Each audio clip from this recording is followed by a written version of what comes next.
zaman modern juga ada itu. Joseph Stalin.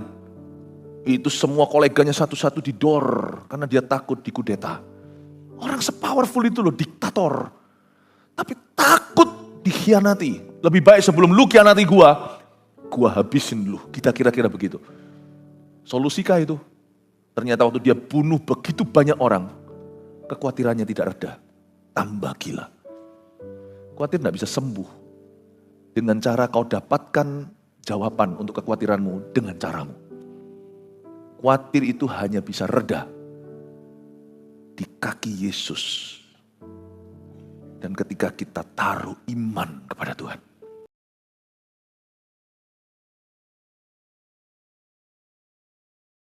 Semua lidah akan mengaku bahwa Engkau adalah Raja.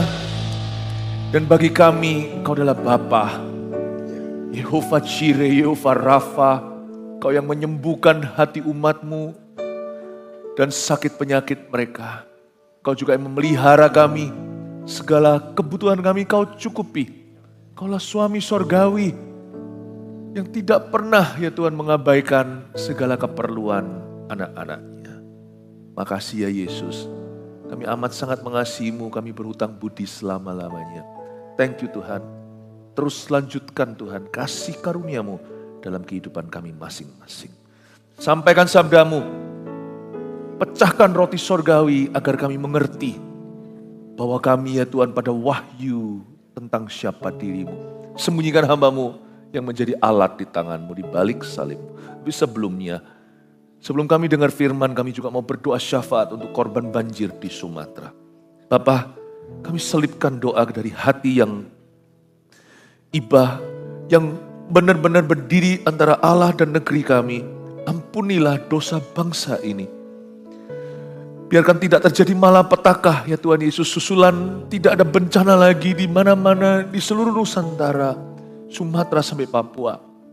Mohon Tuhan rahmati Indonesia, kami berdoa. Dan Kau berikan pada pemerintah, masyarakat hikmat dan juga pada gereja-Mu, khususnya MSP, GMS Peduli. Urapi kami untuk jadi jawaban di Sumatera, apalagi hari-hari ini. Thank you ya Tuhan, kami mengasihi-Mu dalam nama Yesus, haleluya. Amin, shalom. Puji Tuhan, sebelum duduk bisa sapa kanan kiri sekali lagi katakan, welcome home. 5 khotbah hari ini adalah untuk membantu jemaat menghadapi masalah hati dalam pergumulan sehari-hari. Saya rindu sekali di akhir tahun ini memberi pesan ini yang saya dapatkan dari Tuhan. Untuk membantu Anda menutup tahun, mengakhiri tahun ini dalam kemenangan. Mari kita pelajari yang terakhir ini karena banyak di antara Anda overthinking pasti. Gak usah ngaku, Tuhan tahu. Khawatir dan solusinya, siapa di sini jujur sering berpikiran negatif? Gak apa-apa, jujur aja. Oke, cuma sedikit puji Tuhan jemaat ini, sempurna, haleluya. Pasti ada lah tadi yang gak berani angkat tangan. Kita overthinking sudah pasti. Apa-apa dipikirin, dikit-dikit dipikirin, gimana ya tadi? Kalau enggak, gimana nanti? Pikiran itu bulat di sini. Orang Surabaya bilang enggak mari-mari. Kalau kita overthinking, ini jawabannya. Buat apa sih nampaknya kita punya segala-galanya, tapi kalau di dalam kita rapuh dan kita enggak happy. Mari kita baca firman Tuhan. Ini adalah firman dari mulut Yesus sendiri. Matius pasal 6 ayat 25 sampai ayat 34.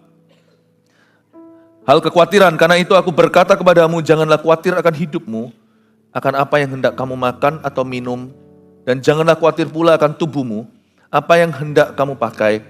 Bukankah hidup itu lebih penting daripada makanan, dan tubuh itu lebih penting daripada pakaian. Udah biasa ya, ini kan familiar sekali scripture ini kalau orang udah Kristen lama. Tapi saya akan segera mengupasnya, biar Roh Kudus yang memberi pewahyuan baru. Pandanglah burung-burung di langit, yang tidak menaburkan, dan tidak menuai, dan tidak mengumpulkan bekal dalam lumbung, namun diberi makan oleh Bapamu yang di sorga. Bukankah kamu jauh melebihi burung-burung itu? Siapakah di antara kamu yang karena kekhawatirannya dapat menambahkan sehasta saja pada jalan hidupnya? Dan mengapa kamu khawatir akan pakaian? Perhatikanlah bunga bakung di ladang yang tumbuh tanpa bekerja dan tanpa memintal. Namun aku berkata kepadamu, Salomo dalam segala kemegahannya pun tidak berpakaian seindah salah satu dari bunga itu. Jadi jika demikian Allah mendandani rumput di ladang yang hari ini ada dan besok dibuang ke dalam api, Tidakkah ia akan terlebih lagi mendandani kamu, hai orang yang kurang percaya? Sebab itu janganlah kamu khawatir dan berkata, apakah yang akan kami makan? Apakah yang akan kami minum? Apakah yang akan kami pakai? Semua itu dicari bangsa-bangsa yang tidak mengenal Allah, akan tetapi Bapamu yang di sorga tahu bahwa kamu memerlukan semuanya itu. Tapi carilah dahulu kerajaan Allah dan kebenarannya, maka semuanya itu akan ditambahkan kepadamu. Sebab itu janganlah kamu khawatir akan hari besok, karena hari besok mempunyai kesusahannya sendiri. Kesusahan sehari cukuplah untuk sehari. Katakan kesusahan sehari cukuplah untuk sehari. Katakan pada kanan kirinya, don't worry. Jangan dilanjutkan, be happy. Karena lawan kata worry itu bukan happy sih. Happy itu gak ada, happy itu pilihan. Don't worry, trust God lebih tepatnya. Percaya Tuhan. Apa sih solusi khawatir dan mengapa kita khawatir? Mari kita baca pelan-pelan, ayat 25 lagi. Karena itu Yesus berkata, aku berkata kepadamu, janganlah khawatir akan hidupmu. Tolong pahami kalau Tuhan bilang jangan, itu perintah bukan saran. Kalau enggak Tuhan pasti berkata, kalau bisa, jangan khawatir ya. Tapi firman ini tegas, jangan kamu khawatir, itu berarti perintah. Kalau itu perintah Tuhan, mending kita turuti. Satu, pasti Tuhan punya maksud tertentu. Pasti Tuhan tahu sesuatu. Dua, kalau kita langgar tidak bagus untuk kita. Apa saja efek sampingnya atau efek dampak negatif kalau kita melanggar firman jangan khawatir ini. Segala macam penyakit. Penyakit mental juga termasuk di dalamnya, ya kan? Janganlah khawatir akan hidupmu pasti kena dampak. Unproductive life, hidupnya jadi tidak produktif karena khawatir. Karena khawatir itu sama dengan takut, itu cousin-nya. Itu sepupu dekatnya. Dan kalau kita khawatir, otomatis kita takut. Dan itu melumpuhkan. Dia membunuh semua potensi, belum lagi dia menjadikan sikap hatimu negatif. Dan orang khawatir tidak akan peka sama kebutuhan orang lain karena yang dia pikirin adalah dirinya.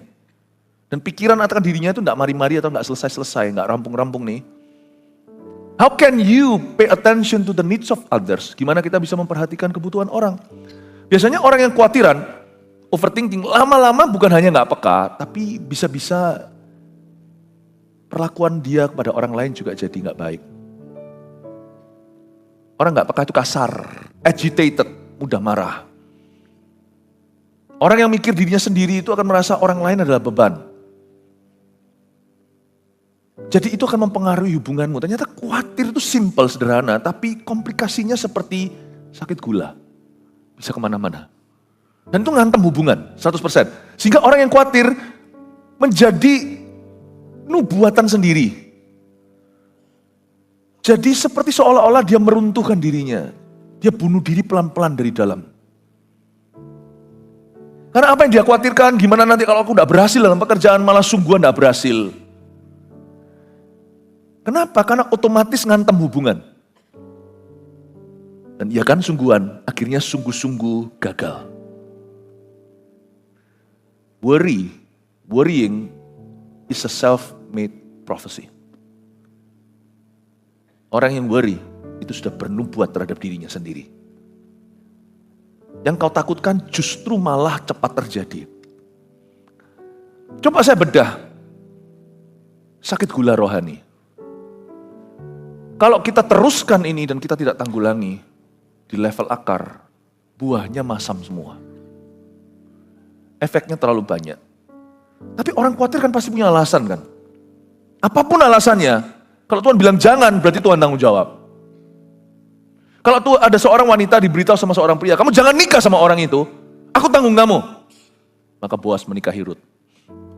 Kalau Tuhan bilang jangan, berarti Tuhan akan take care of you.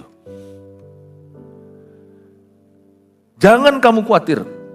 Kadang-kadang kita melihat ini hanya lalu lalang. Tapi kita tidak mikirkan kenapa Tuhan bilang begitu. Kenapa Tuhan mengharuskan. Janganlah kamu khawatir akan hidupmu.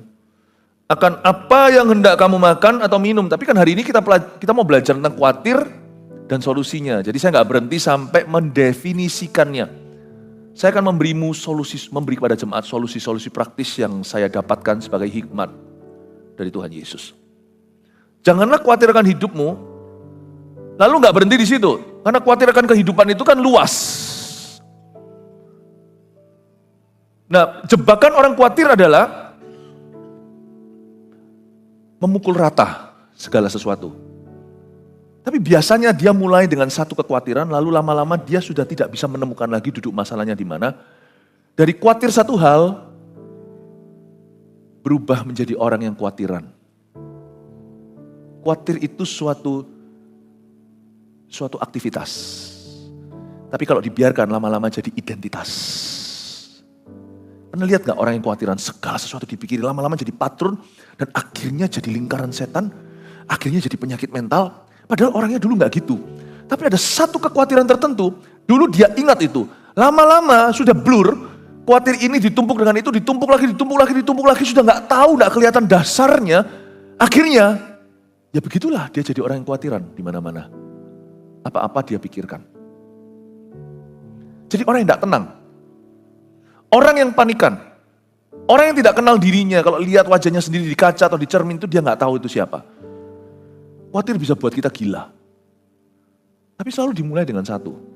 Karena itu Tuhan berkata begini, coba lihat hikmatnya. Janganlah khawatir akan hidupmu. Oke? Umum ya. Dan Tuhan mulai spesifikasi. Coba katakan spesifikasi. Karena itu aku berkata kepadamu, janganlah khawatir akan hidupmu, akan apa yang hendak kamu makan. Khawatir itu punya nama. Oke? Secepat mungkin kasih kekhawatiranmu sebuah nama. Lebih tepatnya, khawatir apa? Sampaikan ke Tuhan. Bukankah ada tulisan Paulus begini? Sampaikan semua kekhawatiranmu dan keinginanmu pada Tuhan dalam permohonan yang dibubuhi dengan ucapan syukur. Ini bahasa sehari-hari ini. Make known to God your anxiety, what you're anxious about. Khawatir itu punya nama, karena orang ini khawatir makan. Tapi orang kaya sudah tidak perlu dipikirkan, tapi dia khawatir mati. Ada orang tertentu khawatir pakaian. Apa yang hendak aku pakai besok? Padahal pakaian banyak di lemari, aku tidak punya baju baru. Kekhawatiran pun ada level-levelnya. Orang kaya punya kekhawatirannya, orang miskin ada kekhawatirannya. Khawatir itu sifat soalnya. Tidak pandang bulu, apakah dia di bawah jembatan atau di dalam istana. Khawatir itu penyakit rohani. Kalau kita ada ini, virus ini, kita tidak bisa happy. Sungguhan.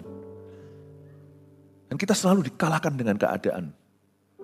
Andaiku gini, andaiku gitu, kita akan hidup dalam mimpi. Kita tidak pernah menang hari ini. This is very important. This is not only your emotional health. Kalau ini hanyalah kesehatan emosimu, ngapain saya korbankan kalau ini hanyalah kesehatan mental? Karena khawatir itu ujungnya adalah masalah rohani. Pangkalnya malahan. Nah itu urusan saya sebagai gembala. Ini bukan psikologi, ini teologi.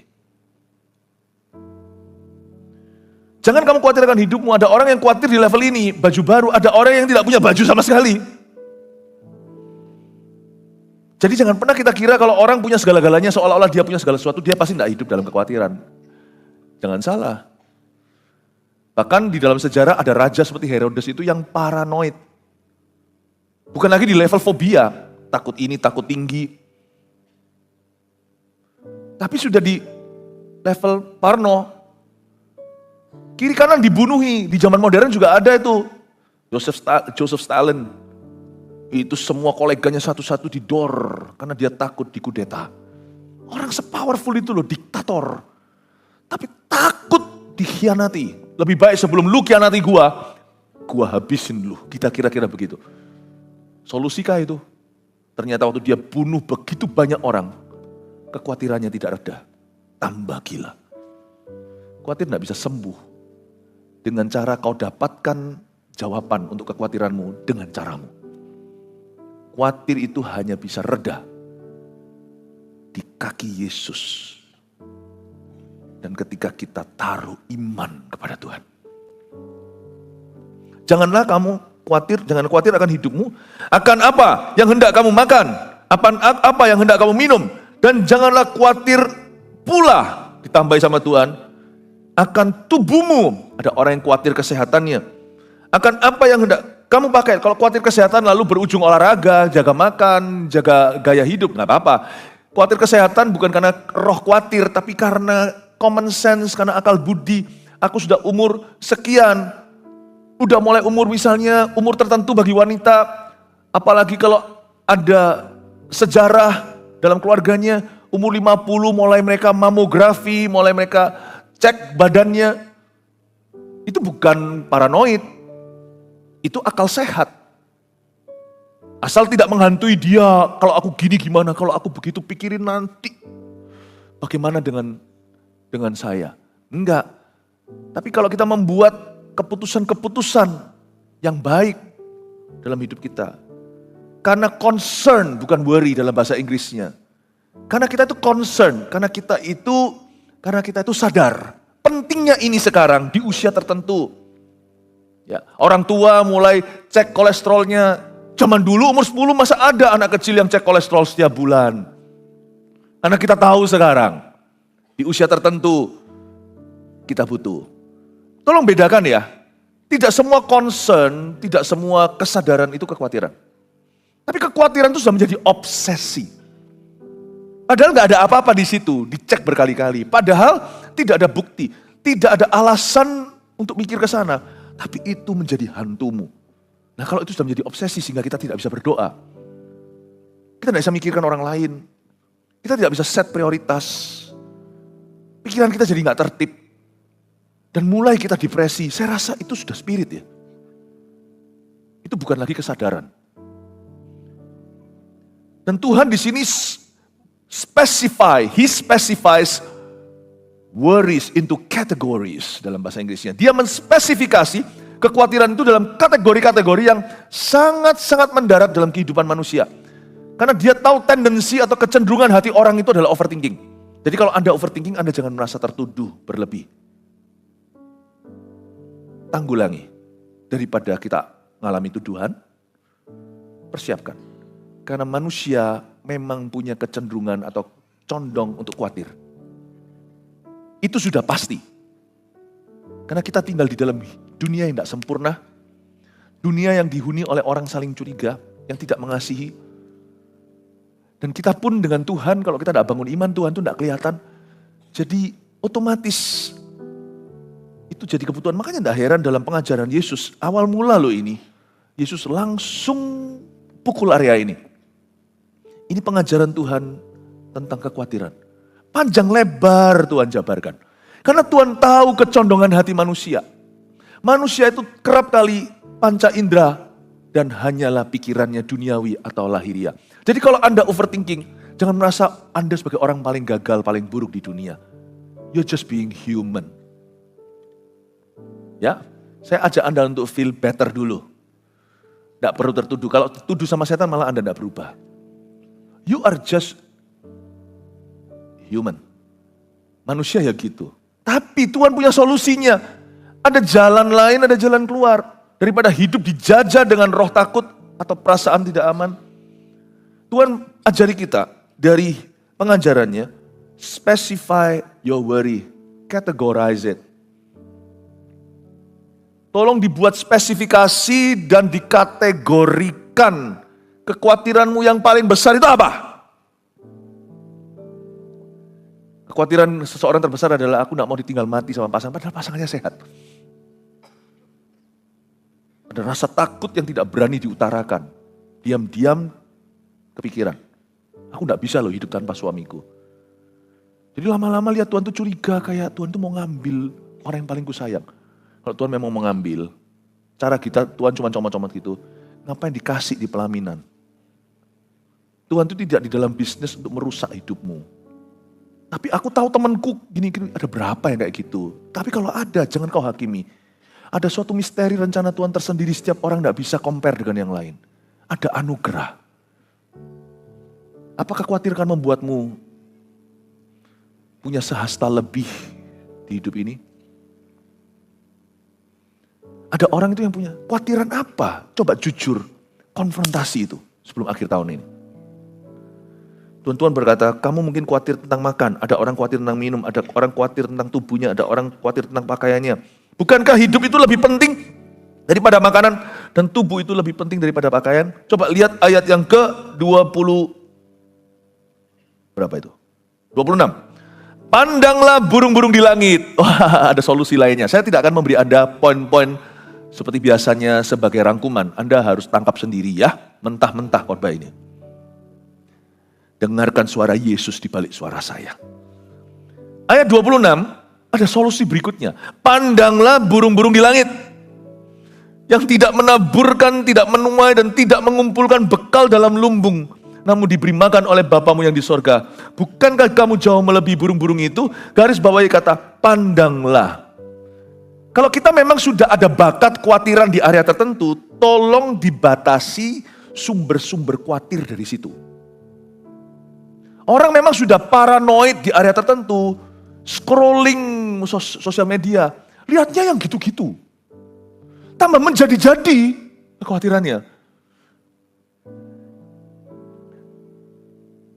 Anak-anak Tuhan mesti aware dengan situasi, tahu apa yang terjadi sekelilingnya. Jadi mendengar berita itu tidak bisa dihindari. Kita mesti harus tahu minimal sedikit apa yang perlu. Tapi hari-hari ini jujur ya, kalau kita bangun tidur langsung baca berita. Sekarang zamannya online, kalau dulu koran. Ini bisa gila loh. Karena berita itu baru menjual kalau ada negatif. Kalau positif, misalnya ada berita online, atau misalnya zaman dulu TV nih, zaman kita masih, zaman dulu sekali, semuanya hanya TV kan, tidak ada HP, smartphone kan. Hari ini kami melihat seorang ibu ke pasar dan lalu dibantu ambil buah oleh seorang muda di sana. Nggak jadi berita. Kurang menarik. Tapi kalau di sini, hari ini ada seorang ibu pergi ke pasar lalu ditusuk oleh seorang pemuda waktu dia beli buah, itu jadi berita.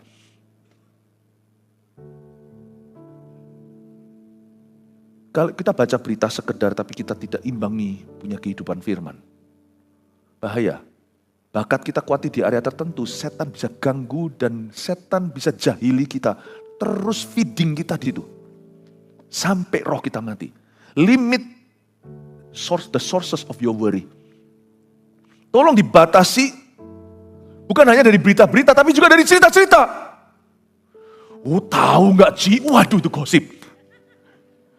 Orang sudah notabene-nya suka khawatir terus di area itu, lama-lama pulang jadi curiga sama suami, padahal suami nggak berbuat apa-apa. Lu tahu nggak ya? Laki itu semua sama di seluruh dunia. Lu tahu si ini? Iya, ini selingkuh. Kelihatannya baik-baik mesra banget sih. Tapi ternyata di belakang simpanannya banyak. Jangan percaya laki bilang I love you. Hidupi kamu, sayang ke gereja. Semua laki buaya. Ya. Memang sudah dari dulu itu selalu punya rasa tidak aman. Mungkin karena dia dulu, ibu muda ini, waktu dia kecil itu dulu dari broken home. Papanya itu selingkuh. Jadi dia memang sudah ada histori sejarah trauma lihat figur pria dalam keluarga. Dan dia dipulihkan dalam gereja. Dia mulai kuat imannya. Tapi iman itu kuat. Tapi manusia dagingnya lemah. Nah kalau dia tidak mendekat pada Tuhan. Dan tidak membangun manusia rohnya. Terus dia bergabung kumpul dengan ibu-ibu yang kayak gitu. Gak ada salahnya dengan arisan. Atau jemput anak pulang sekolah, ngerumpi-ngerumpi, kalau papa, ayah, suami-suaminya itu dari berita feeding negativity, atau negativitas itu masuk lewat berita-berita, kalau istri dari cerita-cerita. Lu tahu gak Ci, pulang-pulang, hemnya suami diciumi. Tanda-tanda lipstick di mana?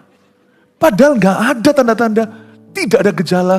Dan tidak pernah terjadi. Tuhan kasih dia suami yang takut akan Tuhan. Lain cerita kalau memang ada suatu tanda-tanda tidak sehat.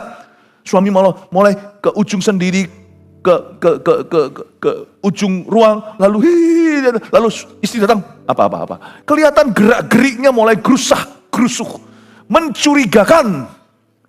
Lalu habis itu ada sorokan-sorokan tersembunyi. Ada aktivitas yang tidak diketahui. Aku mau pergi sama teman-temanku. Lu gak usah tahu. Your friend, my friend. Mulai ada dunia-dunia seperti itu. Ya.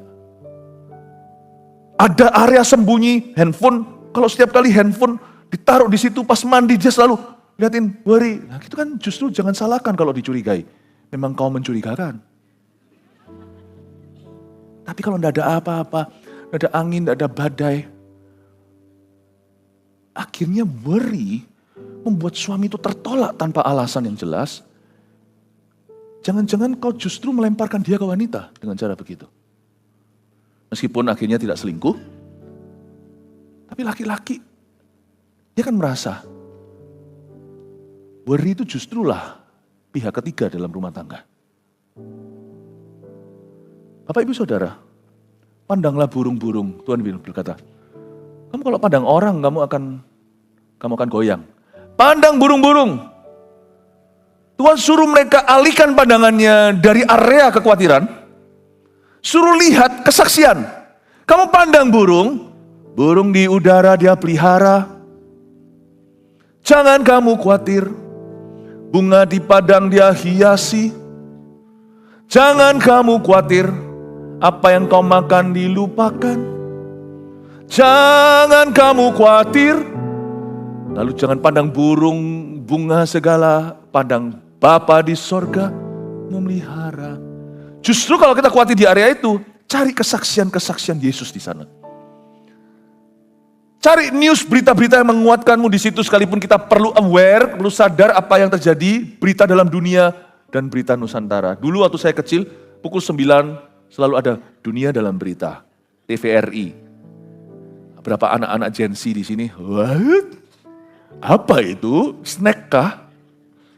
Dulu itu nggak ada HP, smartphone, YouTube gitu nggak ada. TV itu cuma satu, bukan kita yang pilih programnya, nggak bisa switch-switch. Apalagi zaman dulu yang pertama-tama TVRI, saya masih kecil itu yang hitam putih. Itu ada reklame macam-macam yang itu loh, produk-produk lama Indonesia sampai sekarang ada, tapi kan saya nggak bisa endorse. Dulu ada seorang artis yang gemuk sekali, mungkin beberapa om tante di sini ingat, namanya Jalal. Oh iya. Ingat ya, itu reklama-reklama pertama TVRI itu saya pernah lihat. Saya kalau sudah jam 9, nunggu, saya suka Dunia Dalam Berita, tapi saya bosan dengan yang politik-politik.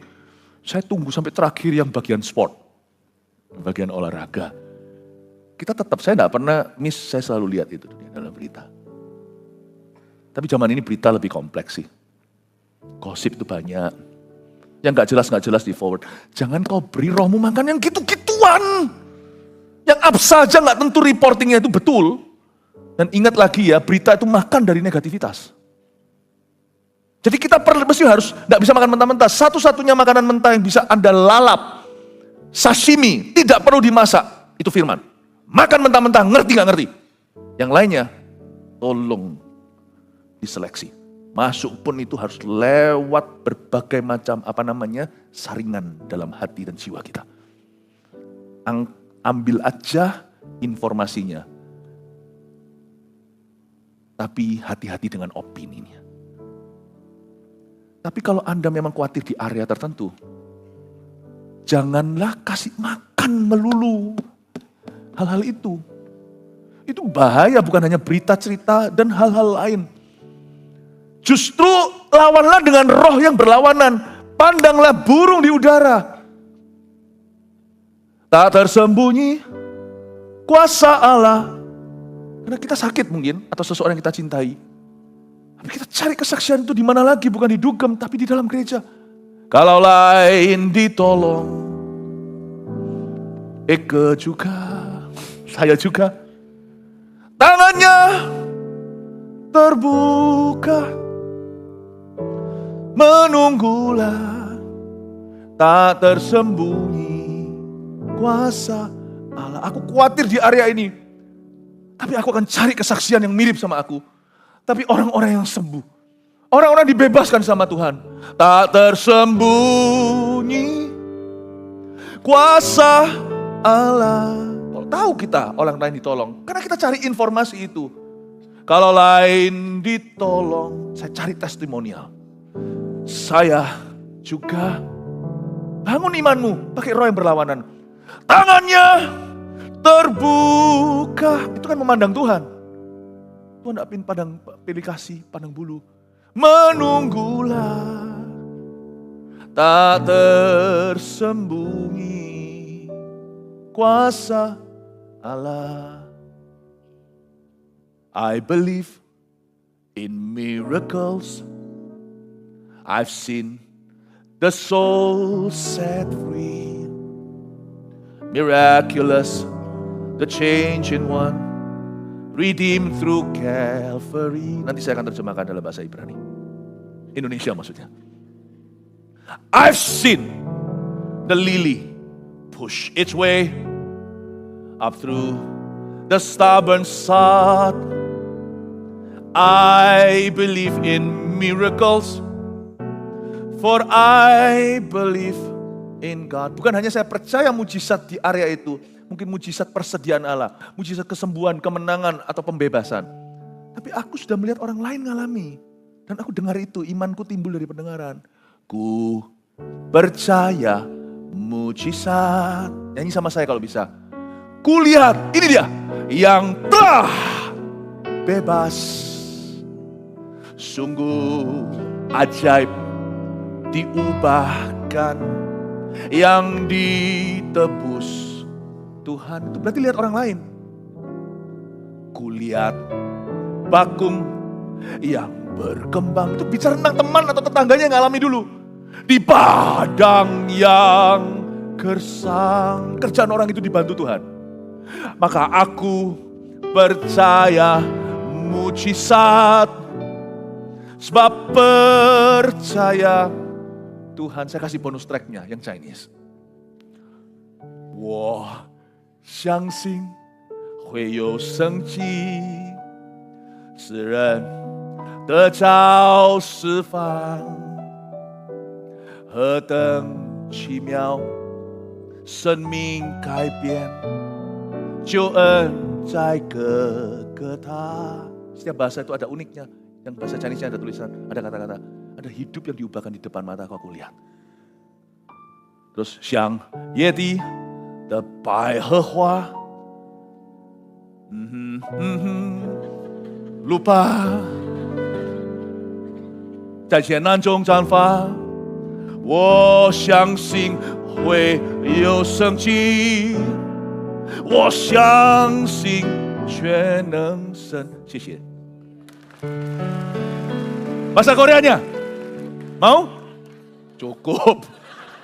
Saya nggak bisa. Sarangheo. Stop feeding your worry with negative testimony. Justru kalau orang kepahitan itu, jangan gabung cari orang-orang barisan sakit hati. Nggak sembuh malah mati. Rohmu itu mati, hidupnya masih hidup. Roh mati, buat apa kita jadi zombie? Lawan dengan roh yang berlawanan. With the opposite spirit. Iman itu harus lawan arus memang. Dan harus disengaja. Jadi sekarang ngerti gak kata-kata pandanglah burung. Tuhan suruh mereka lihat ke atas. Pandanglah bunga, suruh lihat ke bawah. Tuhan suruh cari testimonial. Tapi coba lihat ya, worry itu bekerja di area yang di luar kontrol kita. Dan setan itu trik kita di sana, itu tipu muslihat. Coba sekarang kita baca lagi, pandanglah burung-burung di langit yang tidak menabur dan tidak menuai. Burung kok nabur dan menuai, mereka tidak punya tangan, mereka punya sayap. Gimana pegang biji? Jangan worry untuk sesuatu yang memang tidak dikontrolmu dan bukan dalam kemampuanmu. Worry itu selalu mainnya itu di area yang memang bukan di dalam kendalimu. Setan itu pinter, tapi dia itu licik sekali. Firman Tuhan menelanjangi trik-triknya dan mengekspos jebakannya. Mau tahu nggak gimana judi itu berfungsi? Judi tidak mempan kalau hati orang itu bersyukur dan tidak mau sesuatu yang tidak mau kekayaan cara yang salah. Judi itu bekerja melalui yang namanya greed atau keserakahan. Siapa tahu gue dapat keuntungan.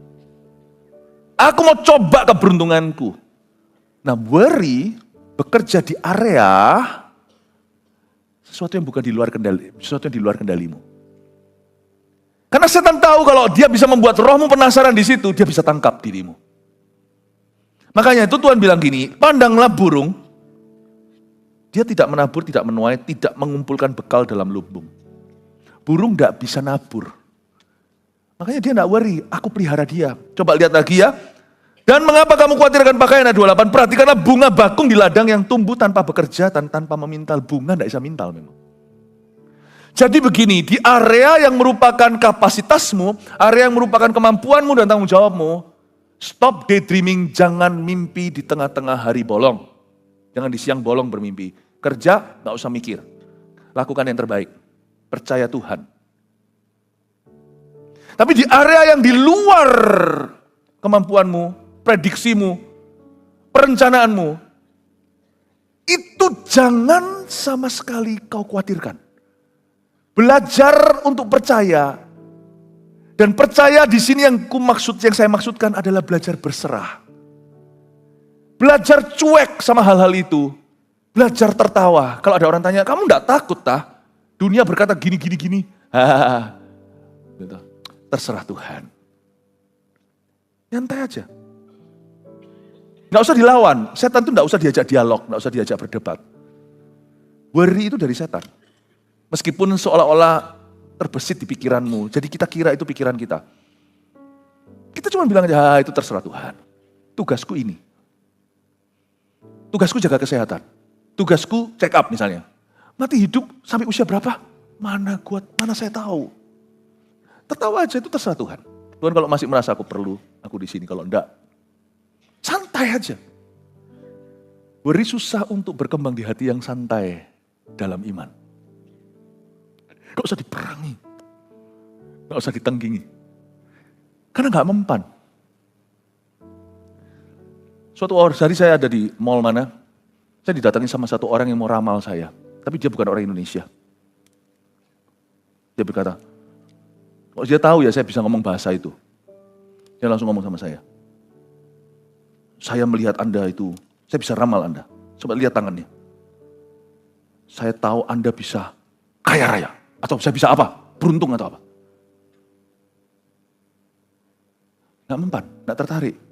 Saya bilang, nggak, dia ngomong sama saya bilang, saya sudah happy dengan hidup saya. I'm content. 我满足. I'm satisfied. Waduh, gak jadi kliennya ini. Tiba-tiba aja nyomot orang, untungnya satu mall itu saya yang diampirin. Biarin dia tahu rasa, ketemunya pendeta. Saya bilang, saya sudah aman. Enggak. Kamu enggak mau tak jadi orang sukses sekali. Saya bilang, saya enggak ngejar itu. Jadi hanya dialog. Jadi dia enggak tahu mau masuk lewat cara apa. Udah, saya sudah lihat dia sudah enggak tahu mau ngomong apa. Sebelum dia pergi, tunggu dulu, saya ngeramal kamu. Dia bilang, kaget saya. Gini, kamu boleh ramal saya kalau kamu beritahu sama saya, kapan kamu mati di mana? Loh, mana saya tahu? Kapan kamu lahir, kamu tahu enggak sebelumnya? Enggak tahu. Kalau itu jangan ramal siapa-siapa. Karena Tuhan yang tahu hidup kita. Saya ramal kamu aja. Kalau kamu cara gini terus, kamu akan binasa. Mau enggak kamu kenal Tuhan? Lari dia. Enggak mempan. Setan ganggu Anda dengan worry, enggak mempan. Kau hati Anda relax dalam iman. Aku berserah. Aku berserah. Aku berserah. Sama Tuhan saya kesyera-syera. Pada Yesus Juru Selamat. Aku berserah. I surrender all. I surrender all. Unto thee my blessed Savior. I surrender all. Kalau bunga itu diajak ngomong sama satu orang, kamu enggak khawatir ta? Dia bilang, dia ada daun, aku enggak punya tangan untuk memintal. Burung, kamu enggak nabur ta? Dia berkata, aku enggak punya tangan, aku punya sayap untuk terbang, bukan untuk menabur maupun menuai. Itu bukan divisiku, itu divisinya Tuhan. Kenapa kamu ngomong sama aku, setan? Kalau kamu mau ganggu Tuhan, jangan ganggu saya. Kalau kamu berani. Kalau kamu berani, kamu ngomong sama Tuhan. Paling Tuhan akan jawab, Bapak sudah tahu apa yang diperlukan oleh anak-anaknya. Kamu jangan ganggu. Enyah kau iblis, kau memikirkan pikiran manusia, bukan pikiran Allah. Ngapain kamu coba tipu saya, scam saya? Ngapain kamu mau coba scamming saya? Dengan iming-imingi area yang memang bukan di wilayah juridiksiku, bukan di otorisasiku, bukan di authority, tidak ada dalam otoritas saya. Toh saya tidak bisa buat apa-apa. Kenapa saya harus pikirin? Ini tugasku, keluargaku, pelayananku. Ini akan aku sungguh-sungguh doakan dan aku akan sungguh-sungguh usahakan. Ini area di mana saya berpartner dengan Tuhan. Lebih dari ini, jangan komentar tanganku, kata burung. Wong aku punya sayap, aku tidak punya tangan. Kenapa kamu terus tuduh aku soal menabur dan menuai itu? Kenapa kamu tuduh aku ini bunga yang hanya punya daun, tidak punya tangan untuk memintal. Kenapa kamu terus bicara tentang mesin jahit ke saya? Iblis, kau tidak relevan. Hanya pikiran manusia. Worry itu tidak bisa diajak ngomong. Kau tidak relevan. Nah kalau kita bisa begitu, overthinking datang malam-malam, tiba-tiba kayak mencekam dan kita sesak nafas. Kita bilang aja nggak relevan. Kamu salah alamat. Hidupku berserah pada Tuhan, hidupku tanggung jawabnya. Tanggung jawabku sudah aku lakukan di bagianku, aku terus berusaha. You don't talk to me like that. Suruh dia keluar dari mallmu. Keluar. Kamu tidak berhak bicara sama saya. Kenapa kamu gara-gara saya? Kamu mau bicara sama saya, hai setan? Kamu tidak worry tah? Kamu akan masuk neraka. Balik ke kepalanya, rasa kekhawatiran. Anak Tuhan tidak boleh khawatir, karena kita punya Bapak yang setia. Katakan amin. Yang perlu khawatir adalah setan yang melempar-lempar kekhawatiran itu dalam pikiran. Dari ayat ini kita tahu bahwa worry itu mainnya di area yang di luar kendalimu. Gimana kalau begini? How about nanti? Besok gimana? Aduh gimana ini itu? Itu bukan tugasmu. Meskipun harus mengembalikan hutang, kerjalah sehari demi sehari. Kesusahan sehari untuk sehari berarti berkat sehari juga ada. Tentang nanti bisa ujungnya gimana, percayakan ke Tuhan. Kalau Anda di dalam suatu urusan hukum, Anda lakukan dengan sebaik-baiknya secara legal. Kalau perlu benar-benar diurus. Jikalau memang ada urusan peradilan gimana, lakukan itu. Lakukan terbaik yang bisa kau lakukan. Yang persis di depanmu itu usahakan. Tapi jangan terus mikir nanti gimana selanjutnya. Percayakan ke Tuhan, toh Anda tidak bisa apa-apa. Itu worry itu mainnya di area itu. Jadi kita harus keluar dari area itu, jangan diajak bicara. Setan itu di area itu. Dan disinilah masuk semua penyakit mental dan penyakit jasmani nantinya. Dan seperti yang saya katakan tadi, efek samping dari worry itu banyak. Dampak negatifnya itu bisa mengantem ke hubungan. Dan juga ngantem ke performa kita. Kita lihat ayat yang ke-30. Jadi jika demikian Allah mendandani rumput di ladang yang hari ini ada dan besok dibuang ke dalam api, tidakkah ia akan terlebih lagi mendandani kamu, hai orang yang kurang percaya. Sebab itu janganlah kamu khawatir dan berkata, apa yang akan kami makan? Apa yang akan kami minum? Apa yang akan kami pakai? Kalau kita memang harus khawatir, kekhawatiran yang sehat adalah, daripada kita mikir apa yang akan kami makan, kerjalah. Daripada mikir apa yang kami minum, galilah sumur. Daripada mikir apa yang akan kita pakai, berusahalah. Semua itu dicari bangsa-bangsa yang tidak mengenal Allah, kan tetapi Bapamu yang di sorga tahu bahwa kamu memerlukan semuanya itu. Lihat ayat 33, ada satu kunci lagi. Tetapi carilah dahulu kerajaan Allah dan kebenarannya, maka semuanya itu akan ditambahkan kepadamu. Ini tugas kita dalam segala kelakuan kita, dalam segala perbuatan kita. Fill your heart with God's desires. Udah itu aja tugas kita. Bukan berarti melulu berdoa. Tapi dalam pekerjaan kita sehari-hari, dalam bidang usaha yang kita jalankan, dalam urusan tiap hari, give God first place in your heart. Kasih Tuhan tempat pertama di dalam hatimu dan di hidupmu, dan isilah hati dan pikiranmu dengan kerinduan Tuhan. Waktu saya bekerja, saya pastikan dalam segala keputusan dan pekerjaan saya meletakkan Yesus nomor 1 di hati saya. Dan saya akan isi hati dan pikiran saya dengan kerinduan-kerinduan Allah. Beyond this, di luar ini, saya tidak akan khawatir. Saya hanya perlu memelihara iman, dan saya hanya perlu lakukan bagian yang Tuhan tentukan. Carilah dulu kerajaan Allah dan kebenarannya, itu artinya give Jesus the first place in what you do. Kasih Yesus tempat pertama dalam segala sesuatu yang kau lakukan. Dan isilah hatimu, pikiranmu dengan kerinduan Allah. Itu tok bisa mengisi seharian, sebulanan, setahunan loh di hidupmu. Itu saja bisa mengisi berbagai macam jadwal, berbagai macam perencanaan. Itu sendiri gak semudah yang kau kira. Menjadikan Yesus di tempat pertama dan mengisi hidup kita dengan perkara-perkara yang menyenangkan Dia, itu saja berarti bisa tidak nyerah dalam kerja. Itu berarti bangkit lagi dari kebangkrutan. Itu berarti mengampuni dan memberikan kepercayaan lagi kepada orang-orang yang pernah melukai kita. Itu berarti juga kita belajar smart, belajar berhikmat, supaya tidak lagi dirugikan kedua kali, tetapi kita tidak menjadi orang yang kepahitan, menjadi orang yang trauma, tapi menjadi orang yang sekarang bukan hanya hati-hati, tapi bijaksana, bisa menasihati orang lain. Lu orang harus hati-hati ya, yang ini adalah jebakan. Kita itu bisa, itu sendiri udah mengisi hidup kita dengan aktivitas setahunan. Hanya 2 job deskripsi. Jadikan Yesus di tempat pertama, taruh Dia di situ.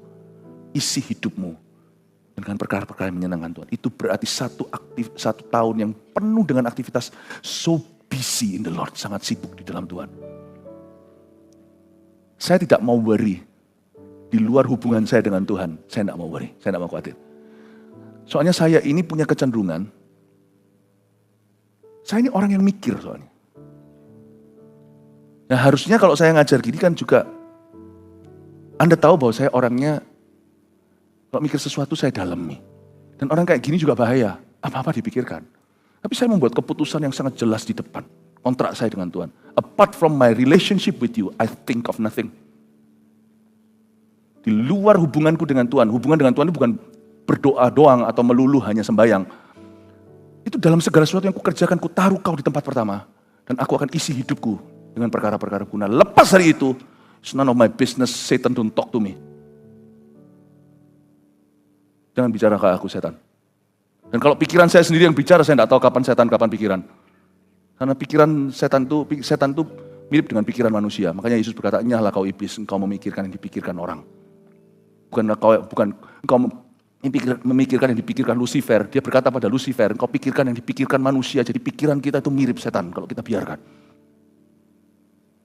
Kalau pikiran saya sendiri yang bangkit melawan saya akan tertawa dan berkata, "Shh, quiet. Hai jiwaku, pujilah Tuhan. Tenang teduh dalam kasih-Nya Tuhan, semua akan indah pada waktunya." Saya tidak mau banyak bicara sama diri saya sendiri. Kalau kita terlalu banyak bicara sama diri sendiri, lama-lama kita jadi orang gak waras. Ngomong sendiri. Kalau saya bicara sama Tuhan. Karena setiap kali saya bicara sama Tuhan, saya dikuatkan. Setiap kali saya bicara sama Tuhan, tidak ada orang bicara sama Tuhan jadi jatuh, itu tidak ada. Saya bicara sama Tuhan. Dan kalau saya mau seseorang bicara sama saya, pertama-tama adalah firman Tuhan. Firman Tuhan itu saya perkaya dalam hidup saya. Sehingga tidak ada ruang untuk worry di dalam diriku. Terakhir, ayat terakhir. Semoga ini jadi berkat buat Anda ya. Perkara-perkara simpel. Sebab itu ayat 34. Janganlah kamu khawatir akan hari besok. Gak relevan. Oke, Pastor Philip ngerti kalau gitu, saya kira gak usah perencanaan. Lu salah. Tidak ada hubungannya dengan tidak berencana. Tapi motivasi. Ayat ini jangan dipakai untuk orang yang, aku gak tahu, besok mau keluar kota, kita mana, gak tahu. Naik apa, gak tahu, nanti ngerepoti orang. Keluar rumah, oke gampang, bawa uang, gak bawa uang, gak apa-apa. Nanti minta ditraktir melulu. Harus persiapan. Worry itu di dalam area motivasi. Jangan kamu khawatir akan hari besok, itu sama sekali tidak ada hubungan dengan tidak merencanakan. Karena hari besok mempunyai kesusahannya sendiri. Kesusahan sehari cukuplah untuk sehari. Oke, bukan berarti kita tidak berencana, karena berencana itu penting sekali. Planning for tomorrow itu melibatkan tindakan-tindakan berikut, yaitu kita harus set prioritas kita. Kita harus tentukan goal kita. Kita juga harus menentukan langkah-langkah kita ke depan dan strategi apa yang kita terapkan. Di dalam setiap bidang pekerjaan maupun pelayanan, kita mesti harus ada duduk berencana. Setiap keluarga juga sama. Kalau Anda tidak merencanakan apa-apa, berarti Anda memang sudah rencana untuk gagal. Jadi suami istri kalau soal sekolah anak, mumpung anak masih SD, SMP, SMA sudah agak sedikit last minute. Duduk sama-sama doa, gak usah panjang lebar, gak usah doa semalam-malaman. Cukup lalu habis itu bicara. Rencananya apa? Abang mau sekolah apa? Papa kemampuannya segini, komunikasi. Jangan jadi orang tua yang ngeflow, nanti anaknya diklaim oleh dunia. Atau nanti anaknya sendiri yang menentukan, itu lebih bahaya karena mereka gak pengalaman. Kalau anak lebih penting dari perusahaan pekerjaan kita, maka anak akan kau rencanakan. Sedangkan pekerjaan aja kita ada rapat bersama. Kenapa keluarga tidak ada? Biarlah kesusahan sehari untuk sehari, jangan kau khawatir akan hari besok. Itu bukan berarti keshira-shira, whatever will be. Apapun yang terjadi, gak tahu. Terserah nanti. Cannot lah, tidak boleh begitu. Anda mesti duduk bersama, set goal, prioritas. Kakak mau sekolah apa? Ayo kita rencana kira-kira begini. Papa mama kan lebih mengerti, peduli. Kita harus peduli sama anak sendiri. Atau pekerjaan kita. Kalau kita punya pekerjaan, kita tidak bekerja sama siapa business owner contohnya. Anda juga harus set strateginya seperti apa. Oh sekarang ini zaman online harus gimana. Bukan worry, tapi antisipasi. Kalau Anda kerja sama orang juga akan ada rapat. Ya, akan ada rapat, staff, rapat apa, duduk bersama-sama, presentasi. Jadi itu semuanya kan bicara tentang hari esok. Di gereja kita itu ada setiap kali, biasanya di bulan apa kita annual meeting, bulan Oktober. Itu semua penggembalaan Zoom dengan yang sisanya yang Surabaya. Itu semua gembala nanti di jam sekian, slot sekian, hanya ketua departemen slot sekian, semua itu efisiensi dan efektif. Tidak ada orang yang cuma ada di sana HP-an. Ratusan gereja itu kita meetingkan ke depan itu seperti apa. Lalu habis itu terakhir yang seru adalah penyamaan kalender. Ini kalender yang untuk seluruh organisasi, yang ini hanyalah wilayah ini, segala. Supaya nggak tabrakan, semuanya itu berjalan secara harmoni. Jadi jangan Anda kira gereja kita di mana-mana ada ini, BWG, Breakfast with God, kapan live streaming kayak gini, semua itu sudah diatur 1 tahun sebelumnya. Hari ini live streaming, minggu depan bukan. Itu semua sudah diatur kapan-kapan. Lalu nanti kita ada acara di mana yang bersama, mana yang setiap lokal sendiri punya variasi. Itu semua sudah duduk sama-sama 1 tahun seperempat minimal, jika bulan 1,5 tahun. Perencanaannya sudah hampir 2 tahun sebelumnya sudah ada gambaran. Apakah gereja ini khawatir? Bukan. Responsible. Tanggung jawab. Tapi bukan berarti kalau kita berencana, lalu kita worry. Worry itu mulai dengan gini loh. Sebuah pertanyaan kosongan. Jadi worry itu dimulai dengan sebuah pertanyaan. Bagaimana nanti tanpa persiapan? Gimana nanti? Lalu tidak ada persiapan apa-apa. Itu worry. Karena itu orang yang jalan sama Tuhan. Dan orang yang tanggung jawab dengan talentanya. Dikasih 1, dikasih 2, kasih 5. Dia kelola. Ruang untuk worry itu bukan hanya bisa ditutup dengan kerohanian. Tapi juga persiapan yang matang. Komunikasi yang jelas. Prioritas yang tegas. Langkah-langkah yang ditentukan. Meskipun nanti tetap ada faktor G atau faktor God di dalamnya. Meskipun Tuhan bisa mengubahnya nanti. Tapi kita tentukan langkah-langkah itu. Kita juga memilih strategi apa yang kita pakai. Nanti seperti apa, seperti itu. Kita minta Tuhan memberi kita hikmat di depan. Kalau kita bisa punya gaya hidup seperti itu untuk tahun 2026, worry semakin sempit gangnya untuk masuk di dalam hidupmu. Biasanya orang yang idle, orang-orang yang tidak bekerja, orang-orang bukan karena tidak punya pekerjaan, karena kemauan, tapi karena memang dia suka buang-buang waktu. Biasanya ya anehnya, orang yang berbuah, worry less, lebih sedikit khawatir. Tapi orang yang nganggur, worry more. Kaget loh. Anda akan kaget, ternyata ironis. Bapak ibu saudara, saya berdoa semoga firman ini mempersiapkan Anda untuk memasuki tahun yang akan datang. Masih belum telat. Mari kita sungguh-sungguh siapkan, baik itu pekerjaan Anda, rumah tangga Anda, pelayanan Anda. Kesusahan sehari cukuplah untuk sehari. Jangan tanya bagaimana nanti, bagaimana dengan saya. Minta sama Tuhan, isi hati kita dengan firman. Dari tadi sudah Anda tahu harusnya kita harus memandang kepada burung, mandang kepada bunga, mandang kepada Bapa. Arahkan hidupmu kepada hal-hal yang konstruktif. Jangan buang-buang waktu. Amin Bapak Ibu Saudara. Kesusahan sehari aja hanya untuk sehari. Berarti juga ada setiap hari berkatnya tersendiri. Jadi katakan kanan kirinya, don't worry. Trust God. Percayalah kepada Tuhan. Haleluya. Praise the Lord. Mari kita sama bangkit berdiri.